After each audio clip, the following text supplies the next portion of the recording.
నమస్తే. మీరు చూస్తున్నవి శాప్నెట్ ద్వారా మన టీవీ కార్యక్రమాలు. పిల్లలు, ఈ రోజు నేను మీకు సాంఘిక శాస్త్రంలో ఒక పాఠం చెప్తాను. సాంఘిక శాస్త్రాన్ని మనం 4 భాగాలుగా చదువుతాం. భూగోళము, చరిత్ర, పౌరశాస్త్రము, అర్థశాస్త్రము. ఈ రోజు నేను మీకు పౌరశాస్త్రంలో ఒక పాఠాన్ని చెప్తాను. ఇది 9వ తరగతి పాఠం అన్నమాట. పిల్లలు, ఇప్పుడు ఫిబ్రవరి నెల కదా, నెక్స్ట్ మంత్ మార్చి. ఏంటి నెలల పేర్లు చెప్తున్నాను ఏంటి అనుకుంటున్నారు కదా. ఏప్రిల్ వచ్చేసరికి మీరు అందరూ యాన్యువల్ ఎగ్జామినేషన్స్ అంటే వార్షిక పరీక్షలు రాసేస్తారు. ఆ తర్వాత మీకేంటి హాలిడేస్ అంటే ఇంకా జాలిడేస్ కదా అందరికీ. ఈ హాలిడేస్లో మీరు అంతా ఏం చేస్తారు, సరదాగా ఈ సిటీలో ఉన్న పిల్లలంతా అంటే ఈ పట్టణాల్లో ఉన్న వాళ్ళంతా గ్రామాలకి అంటే అమ్మమ్మ ఇంటికో నాయనమ్మ ఇంటికో సరదాగా గడపడానికి వెళ్ళిపోతారు. ఇంకా పట్టణాల్లో ఉన్న వాళ్ళు ఎక్కడికి వచ్చేస్తారు, పట్టణాల్లో ఉన్న వాళ్ళు గ్రామాలకు వెళ్తారు. గ్రామాల్లో ఉన్న వాళ్ళు ఏం చేస్తారు, వాళ్ళ బాబాయిలు లేకపోతే మావయ్యలు అన్నయ్యల ఇంటికో అక్కయ్యల ఇంటికో పట్టణాలు చూస్తానికి వస్తారు. ఎందుకని ఇలా వస్తారు, చక్కగా అంటే ఈ సిటీ లైఫ్ నుంచి రిలాక్సేషన్ కోసం వీళ్ళు సరదాగా గ్రామాలకు వెళ్తారు. అక్కడ ఏం చక్క కాలువల్లో చెరువుల్లో ఈత కొట్టచ్చు, మామిడి చెట్టుకి కాయలు కోసుకోవచ్చు, చక్కగా ఉయ్యాలోగచ్చు, హ్యాపీగా గడిపేస్తారు. ఇంకా ఈ సిటీకి వచ్చిన వాళ్ళు ఎలా ఉంటారంటే Salarjung museum, necklace road, Golconda, exhibition ఇలా రకరకాలుగా అన్ని చూసేస్తూనే ఉంటారు సెలవుల్లో. ఈ చూసేటప్పుడు ఈ పట్టణాల పిల్లలు గ్రామాలకు వెళ్తారు కదా, అక్కడ వాళ్ళ గ్రామంలో ఊరంతా తిరిగేటప్పుడు ఒకటి గమనిస్తారు. అదేంటో చూడండి ఒక్కసారి. ఇలా గ్రామానికి వెళ్ళినప్పుడు వాళ్ళు గ్రామ పంచాయతీ అన్నది గమనిస్తారు. అదే సిటీ ఆ తర్వాత కొంచెం పెద్ద పట్టణం అయితే మండల పరిషత్ అనే బోర్డు వాళ్ళకి కనిపిస్తూ ఉంటుంది. ఇంకా సిటీకి వచ్చిన పిల్లలకు MCH, నగరపాలక సంస్థ ఇలాంటి బోర్డులు కనిపిస్తూ ఉంటాయి. ఇంకా పిల్లల మనసులో సమస్యలు వస్తాయి. ఏంటి, గ్రామాల్లోనేమో గ్రామ పంచాయతీ, కొంచెం పట్టణాల్లో మండల పరిషత్తు, సిటీలో నగరపాలక సంస్థ, MCH ఇలా రకరకాలుగా ఉంది అని అనుకుంటారు. ఈ సందేహాలు రావటం మీకు సహజం. ఈ సందేహాలన్నిటికీ సమాధానం ఏంటంటే స్థానిక స్వపరిపాలన. అంటే ఈ రోజు నేను చెప్పే పాఠం ఏంటో మీకు అర్థమైంది కదా.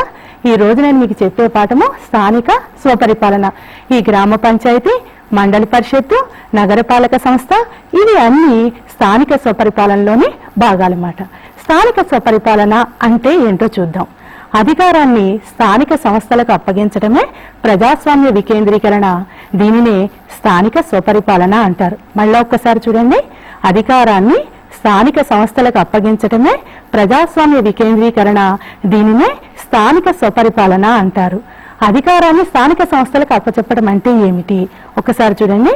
గ్రామాలు, మండలాలు, జిల్లాలు, పట్టణాలు, నగరాలు తమ పరిపాలనా వ్యవహారాలను తామే చూచుకోవడాన్ని స్థానిక స్వపరిపాలన అంటారు. ఇప్పుడు మీకు కొంచెం క్లారిఫై అయింది కదా. అంటే గ్రామాల్లో కానీ, మండలాల్లో కానీ, జిల్లాల్లో కానీ, పట్టణాలలో కానీ, నగరాలలో కానీ ఎవరి పరిపాలనా వ్యవహారాన్ని వాళ్లే చూసుకోవటాన్ని స్థానిక స్వపరిపాలన అని అంటారు. అసలు ఈ స్థానిక స్వపరిపాలన ఎందుకు కావాలి మనకి అంటే, ఈ స్థానిక స్వపరిపాలన మూలంగా ఎన్నో ఉపయోగాలు ఉన్నాయి. ఎక్కడో ఢిల్లీలో ఉండే కేంద్ర ప్రభుత్వం కానీ, రాష్ట్ర రాజధానుల్లో ఉండే రాష్ట్ర ప్రభుత్వాలు కానీ స్థానికంగా ఉన్న ప్రజల యొక్క అవసరాల వరకు తెలియవు. మరి స్థానికంగా ఉన్న ప్రజల అవసరాలు ఎవరికి తెలుస్తాయి, ఆ ప్రాంత ప్రజలకే తెలుస్తాయి. కాబట్టి వాళ్ళలో ఒకళ్ళ నాయకుడిగా కనుక ఎన్నుకొని స్థానిక స్వపరిపాలన కనుక ఉంటే ప్రజల సమస్యలు తొందరగా తీరుతాయి. ప్రజల సమస్యలు ఏంటి, ముఖ్యంగా గ్రామాల్లో ఏంటి, రోడ్లు, మంచినీటి సదుపాయాలు, విద్య, ఆరోగ్యము, పచ్చదనము, పరిశుభ్రత, గ్రంథాలయము ఇవన్నీ రకరకాల చిన్న చిన్న సమస్యలు. ఈ చిన్న చిన్న సమస్యలు ఎక్కడో ఉన్న కేంద్ర ప్రభుత్వాలు కానీ, రాష్ట్ర ప్రభుత్వాలు కానీ వీళ్ళని పట్టించుకోవు. కాబట్టి అది కాక వాళ్ళకి రకరకాల పెద్ద సమస్యలు చాలా ఉంటాయి. కాబట్టి పట్టించుకోవటానికి వీలు పడదు. ఇలాంటి సమస్యలను స్థానికంగా ఉన్న ప్రజలే కనుక పరిష్కరించుకోవటమే స్థానిక స్వపరిపాలనలోనే భాగం అన్నమాట. ఇంకా స్థానిక స్వపరిపాలన మూలంగా ప్రయోజనాలు ఏంటో చూద్దాం. ఒక్కసారి స్థానిక స్వపరిపాలన మూలంగా ప్రయోజనాలు కనుక మనం తెలుసుకున్నామంటే దీని మూలంగా ఎన్ని ఉపయోగాలు ఉన్నాయన్న విషయం మనకు బాగా అర్థమవుతుంది. స్థానిక స్వపరిపాలన మూలంగా ప్రయోజనాల్లో మొదటిది ఏంటంటే ప్రజలలో రాజకీయ చైతన్యాన్ని కలిగించి వారు రాజకీయాల్లో పాల్గొనే అవకాశాన్ని కల్పిస్తాయి. ఒక్కసారి చూడండి. ప్రజలలో రాజకీయ చైతన్యాన్ని కలిగించి వారు రాజకీయాల్లో పాల్గొనే అవకాశాన్ని కల్పిస్తాయి. అంటే చూడండి, మనం అనేది దిద్దుకోవటం ఎక్కడ స్టార్ట్ అవుతుంది అంటే స్థానిక స్వపరిపాలనలోనే స్టార్ట్ అవుతుంది. అంటే రాజకీయంగా ఓనామాలు దిద్దటము అనేది ఈ స్థానిక స్వపరిపాలనలో ప్రారంభమవుతుందని ఒక రకంగా చెప్పవచ్చు అన్నమాట. ఇదిగో ఇక్కడ ఇక్కడ చూడండి, ఈ వ్యక్తి స్థానిక స్వపరిపాలనలో మొట్టమొదటిసారిగా అంటే ప్రజలను ఉద్దేశించి ఎలా మాట్లాడాలి, ప్రజల అవసరాలు ఎలా తెలుసుకోవాలి, ఇలా చిన్న చిన్న విషయాలన్నీ ఇక్కడ నేర్చుకుంటారన్నమాట. తర్వాత స్థానిక స్వపరిపాలన ప్రజలు పాల్గొనడం వల్ల ముందు రాష్ట్ర స్థాయి, జాతీయ స్థాయి ప్రభుత్వాల్లో పాల్గొనడానికి కావలసిన శిక్షణ అనుభవాన్ని పొందుతారు. అంటే ఏంటి, ఇప్పుడు మొట్టమొదటిగా వీళ్ళు ఓనామాలు తీర్చుకోవటం మూలంగా ఫ్యూచర్లో అంటే ముందు భవిష్యత్తులో రాష్ట్ర ప్రభుత్వంలో ఎమ్మెల్యేలు కానీ లేకపోతే ఎంపీలుగా కానీ ఎన్నికైతే ఏ రకంగా పరిపాలన నిర్వర్తించాలి అన్న విషయాన్ని బాగా తెలుసుకుంటారన్నమాట. తర్వాత చూడండి, ఈ ప్రజలకు స్థానిక అవసరాలు చేకూరుస్తాయి. అంటే ఈ స్థానిక స్వపరిపాలన మూలంగా ప్రయోజనాల్లో రెండోదేంటి, ఈ ప్రజలకు స్థానిక అవసరాలు ఏమింటవి, వీధి దీపాలు, మంచినీటి సౌకర్యాలు, ఇలా చిన్న చిన్న అవసరాలు. ఈ అవసరాలు అన్నీ ఏవి తీరుస్తాయి అంటే స్థానిక స్వపరిపాలన సంస్థలే తీరుస్తాయి అన్నమాట. తర్వాత చూడండి పిల్లలు, కేంద్ర రాష్ట్ర ప్రభుత్వాల పరిపాలనా భారాన్ని తగ్గిస్తాయి. కేంద్ర ప్రభుత్వం అంటే ఇక్కడ చూడండి, మన ప్రధానమంత్రి మన్మోహన్ సింగ్ గారు ఉన్నారు, ఇక్కడ మన రాష్ట్రపతి రాజశేఖర్ రెడ్డి గారు ఉన్నారు. వీళ్ళిద్దరూ అంటే ఇది కేంద్ర ప్రభుత్వం, రాష్ట్ర ప్రభుత్వం కాబట్టి ఈ కేంద్ర రాష్ట్ర ప్రభుత్వాల పరిపాలనా భారాన్ని తగ్గిస్తాయి. అంటే జాతీయంగా అనేక సమస్యలు, ఇతర సమస్యలు, ఇంకా ప్రాజెక్టులు, పెద్ద పెద్ద సమస్యలు, ప్రణాళికలు, ఇలా రకరకాలైన సమస్యలు ఉంటాయి. ఈ సమస్యల మీద దృష్టి ఎక్కువగా పెట్టడానికి ఈ స్థానిక స్వపరిపాలన మూలంగా ప్రజలే అక్కడ సమస్యలు తీర్చుకోవటం మూలంగా వీలు పడుతుంది అన్నమాట. తర్వాత చూడండి, పౌరులలో ఉత్తమ పౌర లక్షణాలను, సేవాభావాన్ని, బాధ్యతాయుత ప్రవర్తనను పెంపొందిస్తాయి. చూడండి, ఈ వయసులో కూడా ఈమె ఓటు వేయడానికి వెళుతుంది. ఈమె ఓటు వేయడానికి చాలా మంది సహాయాన్ని తీసుకెళ్తున్నారు. అంటే ఉత్తమ పౌర లక్షణాలు, ఓటు వేయటం మన అందరి యొక్క కంపల్సరీ హక్కు, ఓటు వినియోగించుకోవాలి మనం. చాలా మంది ఏం చేస్తారా, ఓటు వేద్దాం, ఏం వేద్దాంలే, ఇంట్లో కూర్చుంటారు. కానీ ఉత్తమ పౌరులు ఏం చేయాలి, తప్పనిసరిగా వాళ్ళ ఓటు హక్కుని వాళ్ళు వినియోగించుకోవాలన్నమాట. ఇలా పౌరుల్లో ఉత్తమ పౌర లక్షణాలను, సేవాభావాన్ని, బాధ్యతాయుత ప్రవర్తనను ఈ స్థానిక స్వపరిపాలన పెంపొందిస్తాయన్నమాట. ఇదే కాదండోయ్, అధికార వికేంద్రీకరణ కార్యరూపం దాల్చడానికి ఈ సంస్థలు ఎంతో దోహదం చేస్తాయి. ఇక్కడ అధికార వికేంద్రీకరణ అంటే ఏంటో చూద్దాం. గ్రామ స్థాయిలో గ్రామ పంచాయతీ, మండల స్థాయిలో మండలి పరిషత్తు, జిల్లా స్థాయిలో జిల్లా పరిషత్తు, ఇలా ఈ రకంగా అధికార కేంద్రీకరణ సాగటానికి కూడా ఈ స్థానిక స్వపరిపాలన సంస్థలు ఎంతో ఉపయోగపడతాయి. తర్వాత పరిపాలనలో కేంద్ర రాష్ట్ర ప్రభుత్వాల జోక్యాన్ని తగ్గించి స్థానిక ప్రజల స్వేచ్ఛను, స్వాతంత్రాన్ని ఇవి కాపాడతాయి. మరొకసారి చూడండి, పరిపాలనలో కేంద్ర రాష్ట్ర ప్రభుత్వాల జోక్యాన్ని తగ్గించి స్థానిక ప్రజల స్వేచ్ఛను, స్వతంత్రాన్ని ఇవి కాపాడతాయి అన్నమాట. అంటే స్థానిక స్వపరిపాలన సంస్థల మూలంగా ఈ ప్రజలకు స్వేచ్ఛ, స్వతంత్రాన్ని కూడా ఇవి ఇస్తాయన్నమాట. ఇదే కాదు, ప్రజాస్వామ్యం యొక్క విజయము, దాని భవిష్యత్తు స్థానిక స్వపరిపాలనా సంస్థలపై ఆధారపడి ఉంటుంది. అంటే మనది ప్రజాస్వామ్య దేశం, అతి పెద్ద ప్రజాస్వామ్య దేశం, మనందరికీ తెలిసే విషయం. ఈ ప్రజాస్వామ్యం యొక్క విజయము, దాని భవిష్యత్తు దేని మీద ఆధారపడి ఉంటుంది, స్థానిక స్వపరిపాలనా సంస్థల మీద ఆధారపడి ఉంటుంది అన్నమాట. ఇదే కాకుండా ఈ స్థానిక స్వపరిపాలనా సంస్థలు ఏం చేస్తాయి, ప్రజలకు ప్రభుత్వానికి మధ్య వారధిగా ఉంటాయి. అంటే ప్రజలు చూడండి, ఇక్కడ ఈ అమ్మాయి తన అభిప్రాయాన్ని స్వేచ్ఛగా వెలిపిస్తుందన్నమాట. అంటే ప్రజలకు ప్రభుత్వానికి, ఈ రకంగా ప్రజలు ప్రభుత్వము ఈ రెండింటి మధ్య ఇది ఒక వారధి, అంటే ఒక వంతెనలాగా ఉంటాయన్నమాట. అంటే స్థానిక స్వపరిపాలన మూలంగా ఇన్ని ప్రయోజనాలు ఉన్నాయని మనకు తెలిసింది కదా. ఇన్ని ప్రయోజనాలైన ఈ స్థానిక స్వపరిపాలన సంస్థలు ఎప్పుడు వచ్చాయి అన్న ప్రశ్న మనకు వస్తుంది. ఎప్పుడు వచ్చాయి అంటే ప్రాచీన కాలం నుంచి కూడా మన దేశంలో ఈ స్థానిక స్వపరిపాలన సంస్థలు ఉన్నాయి. ఈ ఉన్నట్టు మనకి చరిత్రలో ఆధారాలు కూడా ఉన్నాయన్నమాట.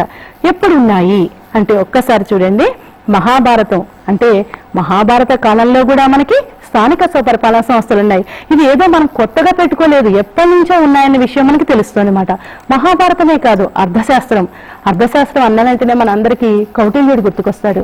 ఈ కౌటిల్యుడు అర్థశాస్త్రంలో స్థానిక స్వపరిపాలన సంస్థల గురించి వివరంగా రాశారన్నమాట. అదే కాదు, మనుస్మృతి అంటే పరిపాలన అనేది ఏ రకంగా జరగాలి అన్నది మనకి చరిత్రలో ఆధారము ఈ మనుస్మృతి.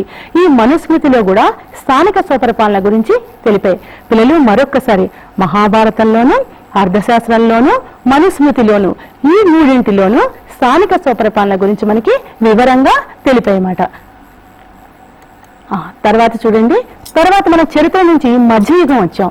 మధ్యయుగంలోకి వచ్చేసరికి మౌర్యుల కాలంలో కూడా స్థానిక స్వపరిపాలన సంస్థలు ఉన్నట్టు తెలుస్తుంది. మౌర్యులు చూడండి, భారతదేశాన్ని ఆ పైనుంచి ఇక్కడి వరకు పరిపాలించారు. ఇంత భాగాన్ని పరిపాలించాలి అంటే తప్పనిసరిగా స్థానికంగా ప్రజల యొక్క సమస్యలు రాజుకు తెలుసుకునేందుకు అవకాశం లేదు. ఆ ప్రజలకే తెలుస్తాయి కాబట్టి మౌర్యులు కూడా గుర్తించి వాళ్ళు కూడా ఏం చేశారంటే స్థానిక స్వపరిపాలన సంస్థల్ని ఇంట్రడ్యూస్ చేయటం జరిగింది అన్నమాట. ఇంకా మౌర్యులే కాదు, నెక్స్ట్ ఎవరు? చోళులు. ఈ చోళులు కూడా ఏం చేశారు? స్థానిక స్వపరిపాలన సంస్థలను మొట్టమొదటిసారిగా అమలు జరిపారు. ఇదిగో ఇక్కడి నుంచి ఇక్కడికి చోళులు. చోళులు కాకుండా పల్లవులు కూడా స్థానిక స్వపరిపాలన సంస్థను అభివృద్ధి చెందినట్లు మనకి చరిత్ర తెలుపుతోంది.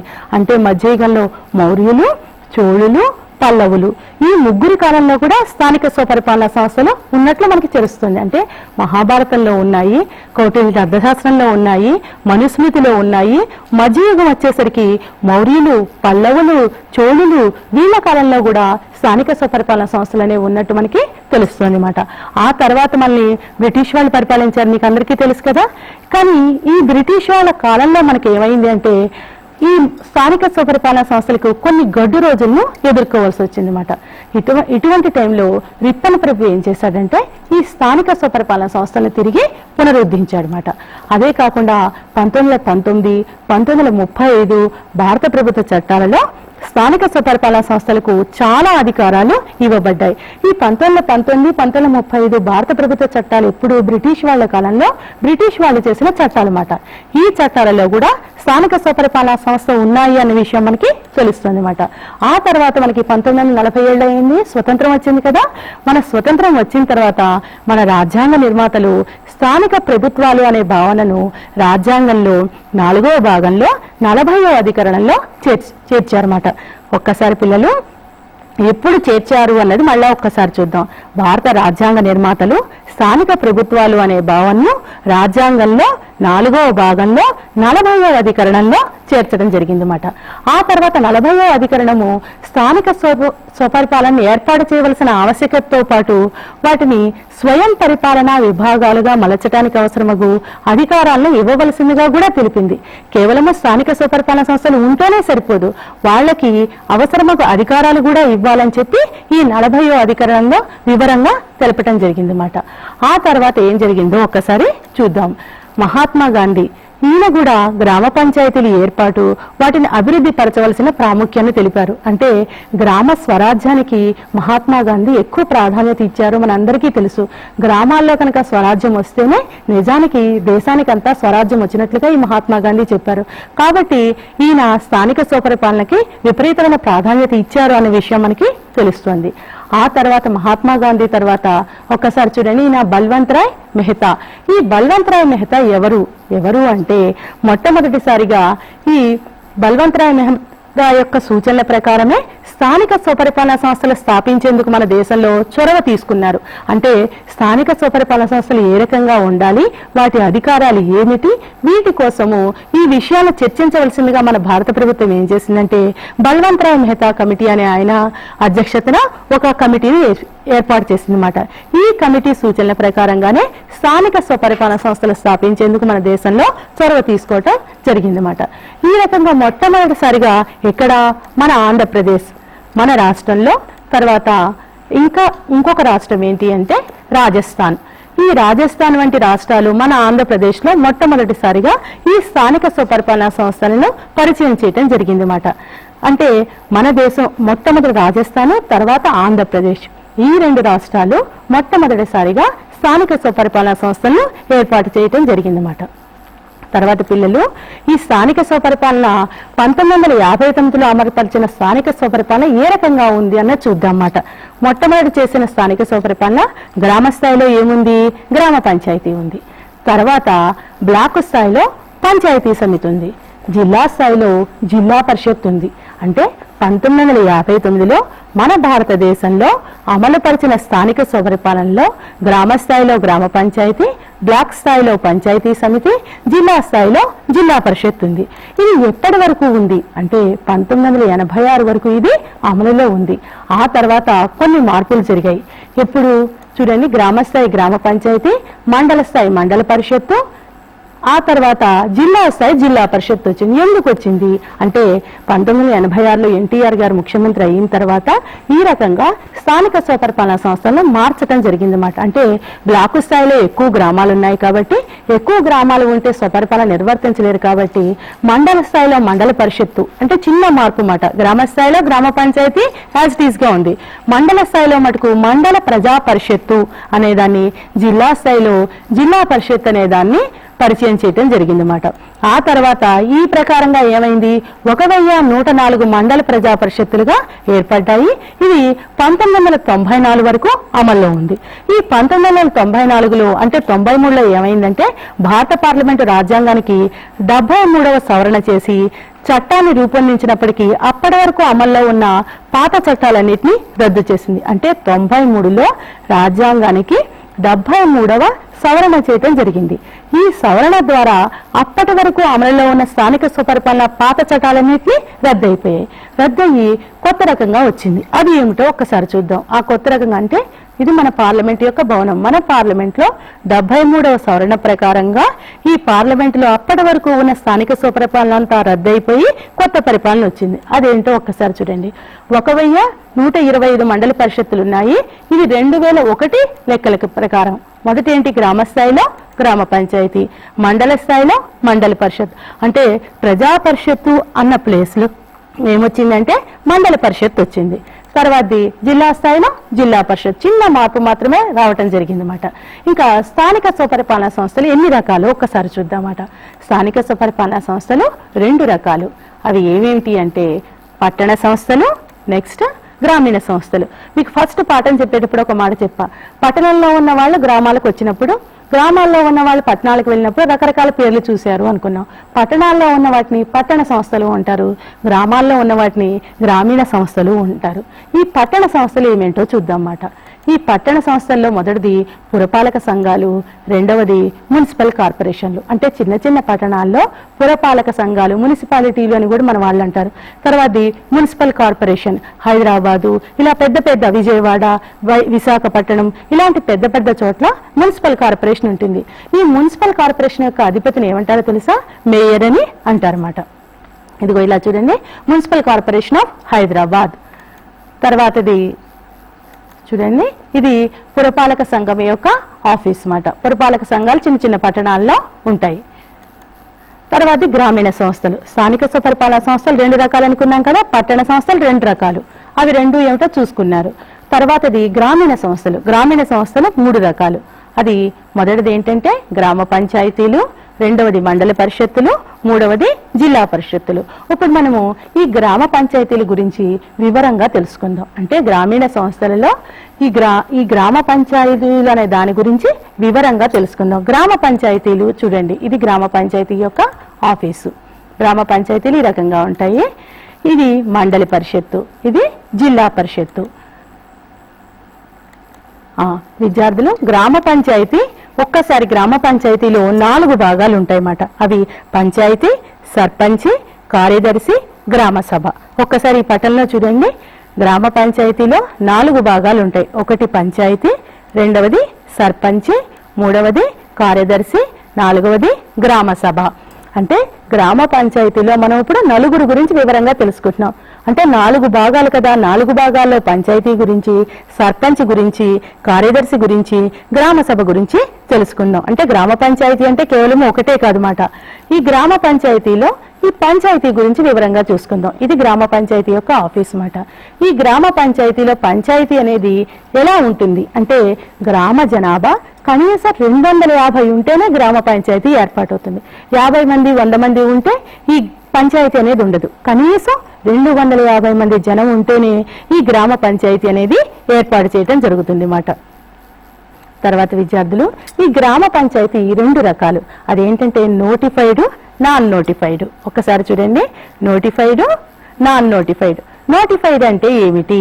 60,000 కంటే తక్కువ వార్షిక ఆదాయం కనుక ఆ పంచాయతీ ఎక్కువ వార్షిక ఆదాయం కనుక వస్తే దాన్ని నోటిఫైడ్ అంటారు. అంటే ఆదాయం ద్వారా ఆ గ్రామ పంచాయతీకి 60,000 కంటే ఎక్కువ వార్షిక ఆదాయం రావాలి, వస్తే అది నోటిఫైడ్. నాన్ నోటిఫైడ్ అంటే ఏమిటి? 60,000 కంటే తక్కువ వార్షిక ఆదాయం, వార్షిక అంటే సంవత్సరానికి వచ్చే ఆదాయాన్ని వార్షిక ఆదాయము అంటారన్నమాట. వస్తే దాన్ని నాన్ నోటిఫైడ్ అని అంటారన్నమాట గ్రామ పంచాయతీని. ఇంకా ఈ పంచాయతీ అనేది ఏంటి? చర్చా సంబంధమైన శాసనపరమైన విభాగంగా వ్యవహరిస్తుంది. అంటే ఇందులో చర్చించటము శాసనపరమైన విభాగం. విద్యార్థులు మర్చిపోకండి, గ్రామ పంచాయతీలో 4 భాగాల్లో మొదటి భాగమైన పంచాయతీ చర్చా సంబంధమైన శాసనపరమైన విభాగంగా వ్యవహరిస్తుంది అన్నమాట. అదిగో వీళ్ళు ఇక్కడ చర్చించడం జరుగుతుంది పంచాయతీలో. నెక్స్ట్ దీనిలో ఈ పంచాయతీలో ఎవరెవరు ఉంటారు? సర్పంచి, ఉప సర్పంచి, కొందరు వార్డు సభ్యులు ఉంటారన్నమాట. సర్పంచ్ ఉంటారు, ఉప సర్పంచ్ ఉంటారు, కొందరు వార్డు సభ్యులు ఉంటారన్నమాట ఈ గ్రామ పంచాయతీలో. తర్వాత ఇది కనీసం 3 నెలలకు ఒకసారి సమావేశం అవుతుంది. తప్పనిసరిగా 3 నెలలకు ఒకసారన్నా ఇది సమావేశం కావాలి పంచాయతీ. ఇదే కాదు, ఈ పంచాయతీ సభ్యత్వ సంఖ్య 5కు తగ్గకుండా 21కి మించకుండా ఉంటుంది. అంటే తప్పనిసరిగా ఇందులో పంచాయతీలో సభ్యుల సంఖ్య 5 ఉండాలి. అలా అని 25కి దాటి ఉండకూడదు. తప్పనిసరిగా 5-25 మధ్యలోనే ఉండాలి. ఇది దేన్ని బట్టి ఉంటుంది అంటే ఆ పంచాయతీలో ఉండే జనాభా సంఖ్యను బట్టి ఉంటుంది అన్నమాట.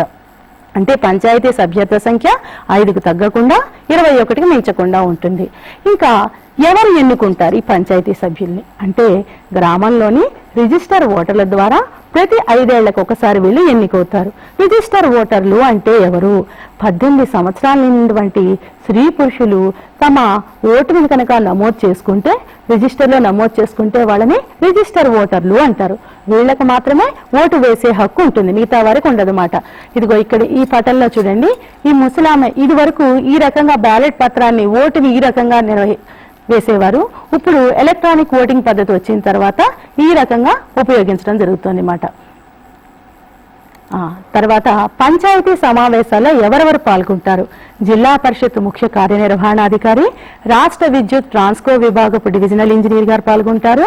పంచాయతీ విభాగపు deputy executive engineer, divisional health officer శాశ్వత ఆహ్వానితుల హోదాలో పాల్గొంటారు. అంటే వీళ్ళకి కావాలి అంటే వీళ్ళు రావచ్చు, లేకపోతే మానేయచ్చు. కానీ వీళ్ళు శాశ్వత ఆహ్వానితులు అంటే ఎప్పటికీ వీళ్ళని ఆహ్వానించవచ్చు అన్నమాట. ఎప్పుడు కావాలంటే వాళ్ళు వచ్చి ఈ పంచాయతీ సమావేశాల్లో పాల్గొనేందుకుంది. తర్వాతది సర్పంచ్. ఇదిగో చూడండి, మీరు చూసి ఆయనే సర్పంచ్. అంటే పంచాయతీలో మీకు 4 భాగాలని చెప్పా కదా. మొదటి భాగమైన ఈ పంచాయతీ అనేది గ్రామ పంచాయతీలో మొదటి భాగమైన పంచాయతీ పరిపాలన శాసనపరమైన విభాగం. రెండో విభాగం సర్పంచ్. ఇప్పుడు సర్పంచ్ గురించి తెలుసుకుందాం. ఈ సర్పంచ్ గ్రామ పంచాయతీ రాజకీయ అధిపతి అన్నమాట. ఈయన 5 ఏళ్ల పాటు పదవిలో ఉంటారన్నమాట. అంటే సర్పంచే రాజకీయ అధిపతి, 5 ఏళ్ల పాటు ఈయన పదవిలో కొనసాగుతారు. గ్రామంలోని రిజిస్టర్ ఓటర్లు ఈయన ఎన్నుకుంటారు.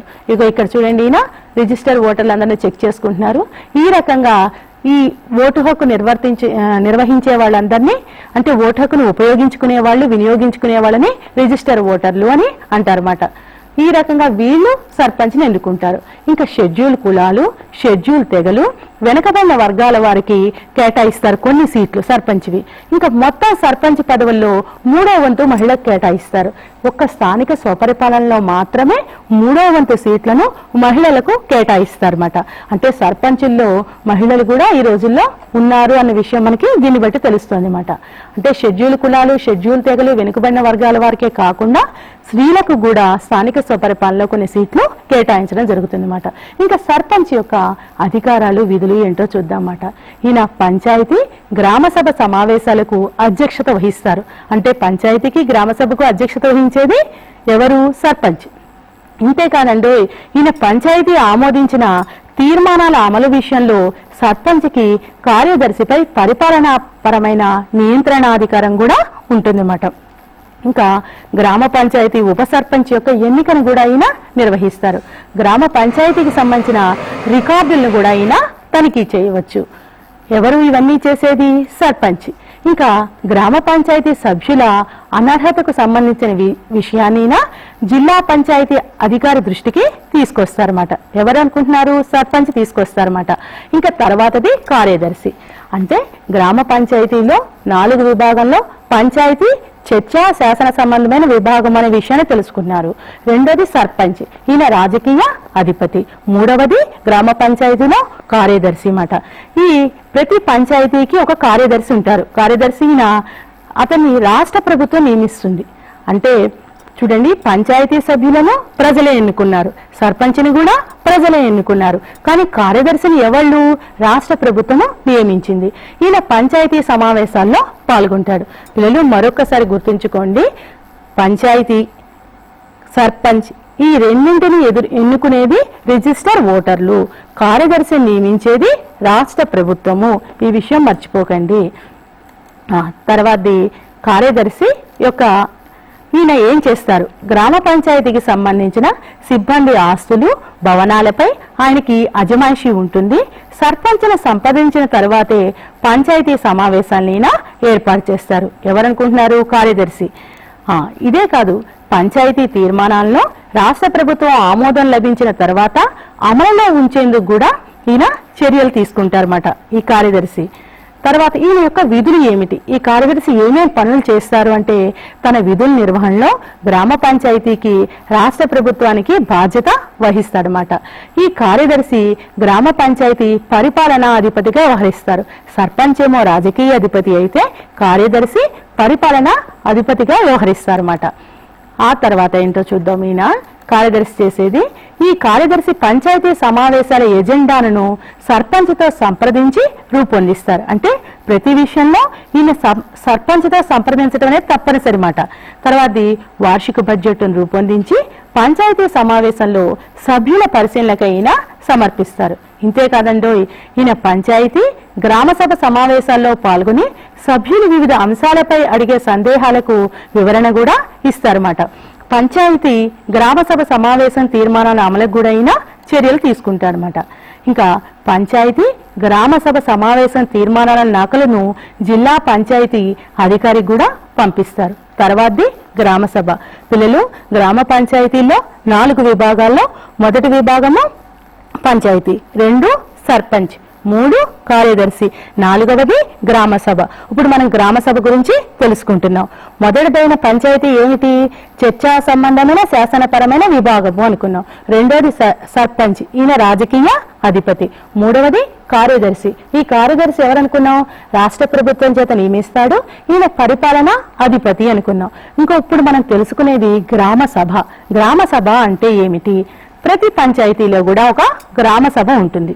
గ్రామంలోని రిజిస్టర్ ఓటర్లు దీనిలో సభ్యులుగా ఉంటారు. రిజిస్టర్ ఓటర్లు అంటే మీకు ఆల్రెడీ గుర్తుంది కదా, 18 సంవత్సరాల నిండిన వంటి స్త్రీ పురుషులు తమ ఓటు హక్కును రిజిస్టర్ చేసుకుని ఓటు హక్కును వినియోగించుకుంటే దాన్ని రిజిస్టర్ ఓటర్లు అని కూడా అంటారన్నమాట. ఈ గ్రామ సభ కనీసం 4 సంవత్సరాల నెలలకు ఒకసారి సమావేశం అవుతుంది. తప్పనిసరిగా గ్రామ సభ సమావేశం అవ్వాలి. ఇదిగో రిజిస్టర్ ఓటర్లు వీళ్ళు వెరిఫై చేసుకుంటున్నారు. ఈ గ్రామ సభ తప్పనిసరిగా 4 నెలలకు ఒకసారన్నా సమావేశం అవ్వాలి. అంటే రిజిస్టర్ ఓటర్లు అందరూ ఈ గ్రామ సభలో సభ్యులే. ఇంతవరకు మీకు చెప్పిన దాంట్లో పంచాయతీలో సర్పంచ్, ఉప సర్పంచ్, కొంతమంది సభ్యులు ఉంటారు. సర్పంచి దీనికి అధ్యక్షత వహిస్తాడు. కానీ గ్రామ సభలో మటుకు గ్రామంలోని రిజిస్టర్ ఓటర్లు అందరూ ఇందులో సభ్యులుగా ఉంటారు. ఈ విషయం మటుకు మర్చిపోకండి.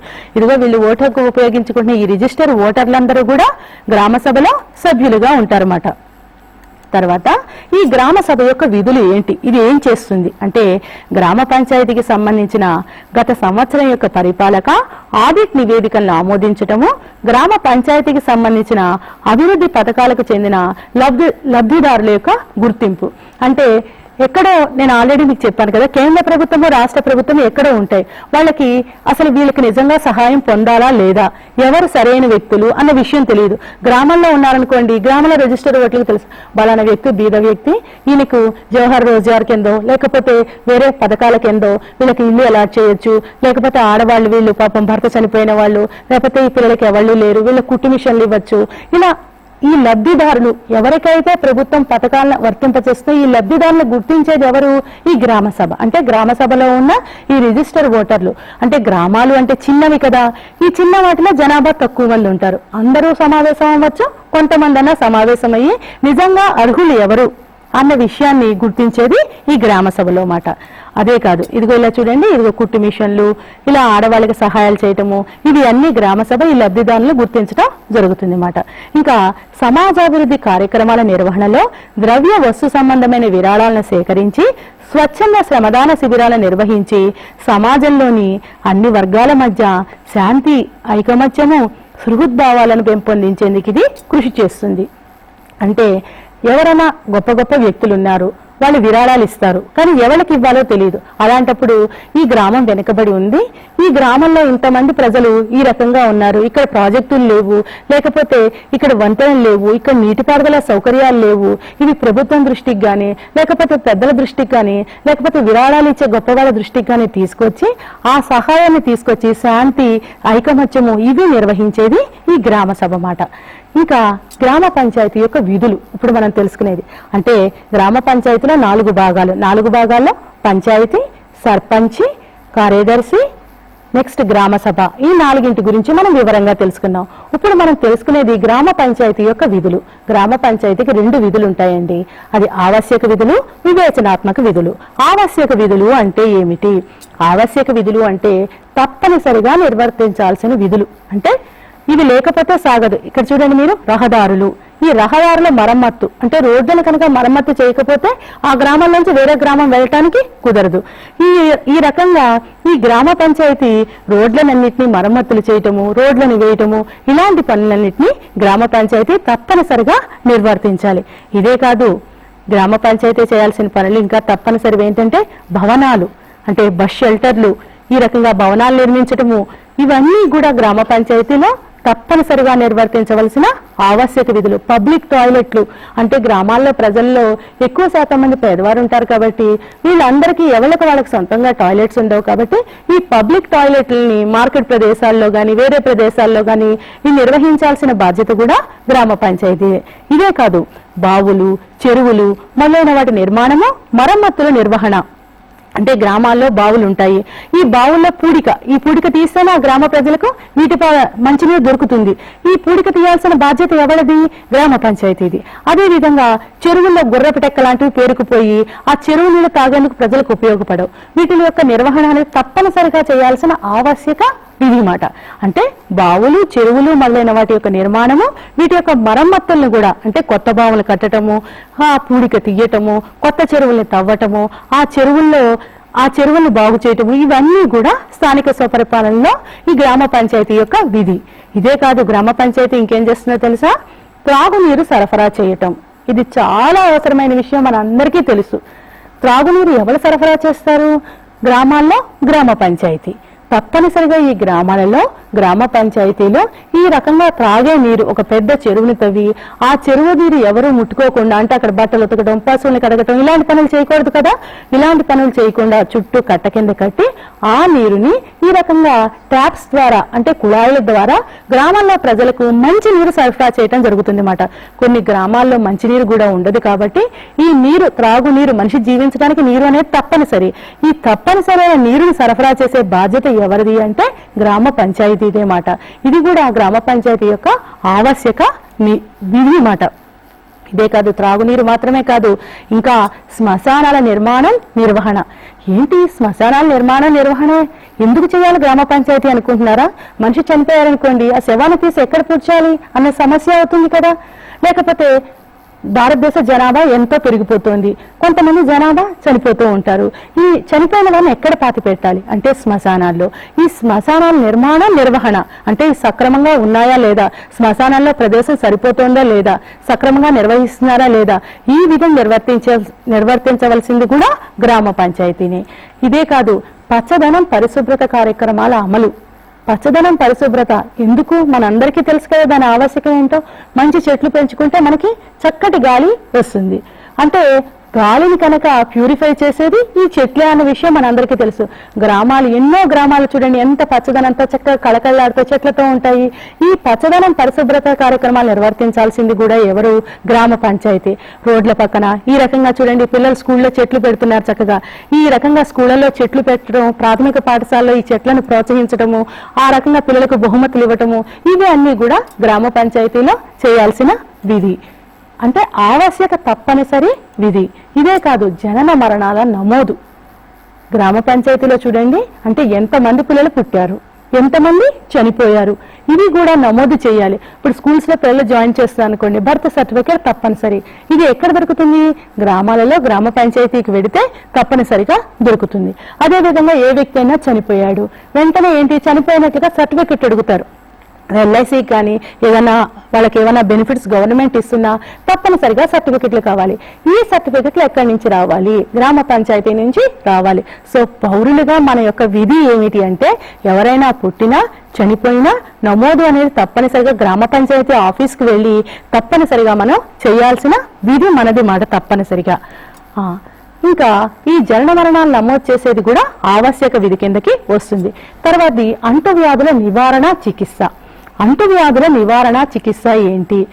పిల్లలకి పోలియో వ్యాధి రాకుండా, లేకపోతే క్షయ, ఇలా రకరకాలైన వ్యాధులు రాకుండా, అంటువ్యాధులు మలేరియా, కలరా, టైఫాయిడ్ ఇలాంటివి రాకుండా గ్రామాల్లో ముందుగా చుక్కలు వేయటము, లేకపోతే తన పారిశుద్ధ కార్మికుల ద్వారా ఆ మందుల్ని జల్లించటము, ఇలా వాటర్లో మంచి రాకుండా రోగాలు రాకుండా మందులు కలపటము, ఇవన్నీ కూడా ఎవరు చేస్తారు? గ్రామ పంచాయతీలో చేస్తారు.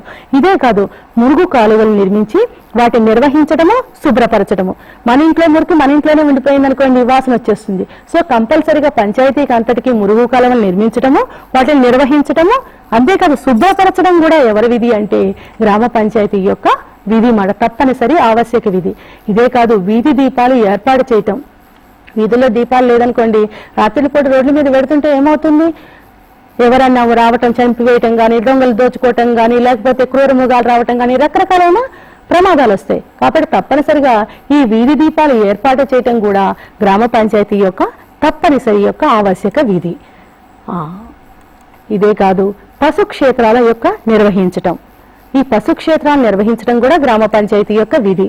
తర్వాతది వివేచాత్మక విధులు. అంటే ఇప్పటి వరకు మీరు చూసినవన్నీ ఏమేంటి? ఆవశ్యక విధులు, అంటే తప్పనిసరిగా నిర్వహించాల్సిన విధులు. ఇంకా వివేచనాత్మక విధులు ఏంటిది? విశ్రాంతి గృహాల నిర్మాణం, నిర్వహణ. ఈ విశ్రాంతి గృహాలు ఎందుకు? ఎవరైనా అధికారులు గ్రామ పంచాయతీలకు వచ్చినప్పుడు వాళ్ళు ఉండటానికి ఏర్పాటు చేసినవి ఈ విశ్రాంతి గృహాలు. వీటిని కేవలం నిర్మించడంతోనే సరిపోదు కదా, వీటి నిర్వహణ బాధ్యత కూడా గ్రామ పంచాయతీదే. ఇదే కాదు, ప్రాథమిక పాఠశాలలు, వైద్యశాలలు, గ్రంథాలయాలు, పార్కులు, మార్కెట్ స్థలాల యొక్క నిర్మాణము, నిర్వహణ కూడా గ్రామ పంచాయతీ యొక్క బాధ్యత. ఇదే కాదు, ఇదిగో చూడండి, ప్రాథమిక పాఠశాలలు, గ్రంథాలయాలు, పార్కులు వీటన్నిటినీ కూడా నిర్వహించేది ఎవరు? గ్రామ పంచాయతీ. ఈ రకంగా పార్కుల్ని ఏర్పాటు చేస్తుంది, జాతరలు నిర్వహిస్తుంది. ఇదే కాక మార్కెట్ స్థలాలను కూడా ఏర్పాటు చేస్తుంది. ఇంకా తర్వాత ప్రసూతి, శిశు సంక్షేమ కేంద్రాల యొక్క నిర్మాణం, నిర్వహణ. అంటే ఇది తప్పనిసరిగా, అంటే ఇది చూడటానికి వినటానికి కూడా చిన్నగా ఉంటుంది, కానీ వీటిని తప్పనిసరిగా నిర్మాణము, నిర్వర్తించాల్సిన బాధ్యత కూడా గ్రామ పంచాయతీదే. ఇవి ప్రసూతి, శిశు సంక్షేమ కేంద్రాలు. ఇదే కాకుండా సమాజం యొక్క అభివృద్ధి పనుల అమలుకై స్వచ్ఛంద శ్రమదాన శిబిరాల నిర్వహణ. అంటే సమాజాన్ని అభివృద్ధి చెయ్యాలి అంటే అనేక పనులు నిర్వహించాలి. దానికోసం స్వచ్ఛంద శ్రమదానం, అంటే గ్రామాల్లో రోడ్లు వేయాలంటే ఫండ్స్ ఉండవు. ఈ ఫండ్లు లేనప్పుడు ఏం చెయ్యాలి? గ్రామాల్లో ప్రజలందరినీ ప్రోత్సహించి ఈ గ్రామ సభలోని సభ్యులందరూ కలిసి, అంటే గ్రామ సభ అనేది గ్రామ పంచాయతీలో కదా, సో మనమంతా ఏం చెయ్యాలి అంటే మన రోడ్లను మనమే వేసుకుందాం. ఈ రకంగా స్వచ్ఛంద శ్రమదాన శిబిరాలు నిర్వహించడం కూడా గ్రామ పంచాయతీల యొక్క బాధ్యత. తర్వాతది ఆధునిక సేద్య పద్ధతులు. ఒక పంట కాలువ ద్వారా ఆ గ్రామంలో ఆ పంటకు మాత్రమే వస్తుంది. అలా కాకుండా పంట అంతా తడవాలనుకోండి, ఇలాంటి డ్రిప్ ఇరిగేషన్ ఫెసిలిటీస్ కనుక ఇస్తే, సేద్య పద్ధతుల్లో కొత్త డ్రిల్ మిషన్ ఉపయోగించి పంటలను కోయటం లాంటివి కనుక చేస్తే ఆ పంటలకి చక్కగా పండుతాయి అన్నమాట. సో ఆధునిక సేద్య పద్ధతులను కూడా ఈ గ్రామ పంచాయతీలో కల్పించాలి. ఇదే కాకుండా ధాన్యాగారాలు, గిడ్డంగుల యొక్క నిర్మాణం, నిర్వహణ మొదలైనవి. ధాన్యాగారాలు ఎందుకు? రైతులందరికీ ఒకేసారి పంట వస్తుంది. ఎక్కువ పంట వచ్చినప్పుడు ఏమైపోతుంది? మీరు చూడండి, ఇప్పుడు టమాటాలు ఎక్కువ వచ్చేసినప్పుడు రూపాయి అటనే అయిపోతుంది. పాపం వాళ్ళకి కనీసం కూలీ కూడా గిట్టదు. అలాంటప్పుడు ఏంటంటే ఈ ధాన్యాగారాల్లో ఎక్కువ ధాన్యం వచ్చినప్పుడు నిల్వ చేసి రైతులకు మంచి రేటుకి గవర్నమెంటే కొని వాళ్ళకి కావాల్సిన గిట్టుబాటు ధరను అందజేయటం కోసం ఈ ధాన్యాగారాలు, గిడ్డంగుల యొక్క నిర్మాణము, నిర్వహణ కూడా గ్రామ పంచాయతీలే చేపడతాయన్నమాట. ఇదే కాదు, గ్రామ పంచాయతీకి ఆదాయ మార్గాలు. అంటే మనం ఇంతవరకు ఏం చెప్పుకున్నాము? విధులు నిర్వర్తిస్తుంది. మరి విధులు నిర్వర్తించాలంటే డబ్బులు కావాలి కదా. ఈ డబ్బులు ఎక్కడి నుంచి వస్తాయి? డబ్బులు అంటే ఏంటి? ఆదాయం మార్గం. ఈ ఆదాయాలు ఎక్కడి నుంచి వస్తాయి అంటే ప్రధానంగా 3 రకాలైన ఆదాయ మార్గాలు ఉన్నాయి గ్రామ పంచాయతీకి. అవి ఏమేంటి అంటే కేంద్ర ఆర్థిక సంఘం సిఫార్సులపై కేంద్ర ప్రభుత్వం అందించే గ్రాంటులు, కేంద్ర ప్రభుత్వ ప్రాతిపాదిత పథకాల అమలుకై విడుదలైన విధులు, రాష్ట్ర ఆర్థిక సంఘం సిఫార్సులపై రాష్ట్ర ప్రభుత్వాలు విడుదల చేసే నిధులు. పై వాటితో పాటుగా రాష్ట్ర ప్రభుత్వాలు గ్రామ పంచాయతీల ఆర్థిక సౌష్ఠవానికి పన్నుల ద్వారా, ఇతర మార్గాల ద్వారా ఆదాయాన్ని పెంచుకునేందుకు కొన్ని చట్టాలను కూడా రూపొందిస్తాయన్నమాట. పిల్లలు ఇంతవరకు పాఠం విన్నారు కదా. ఈ పాఠంలో మీరు ఏమి నేర్చుకున్నారు ఒక్కసారి చూద్దాం. స్థానిక ప్రభుత్వాలు అనే భావన రాజ్యాంగంలో ఈ అధికరణలో చేర్చారు. ఏ అధికరణ? 40వ అధికరణలో చేర్చారు. డాష్ కమిటీ సూచనల ప్రకారం స్థానిక స్వపరిపాలన సంస్థలు ఏర్పాటయ్యాయి. ఏ కమిటీ? బల్వంత్ రాయ్ మెహతా కమిటీ. 1993లో చేసిన డాష్ సవరణ చట్టము అమలులో ఉన్న పాత చట్టాలను రద్దు చేసింది. 73వ సవరణ చట్టం.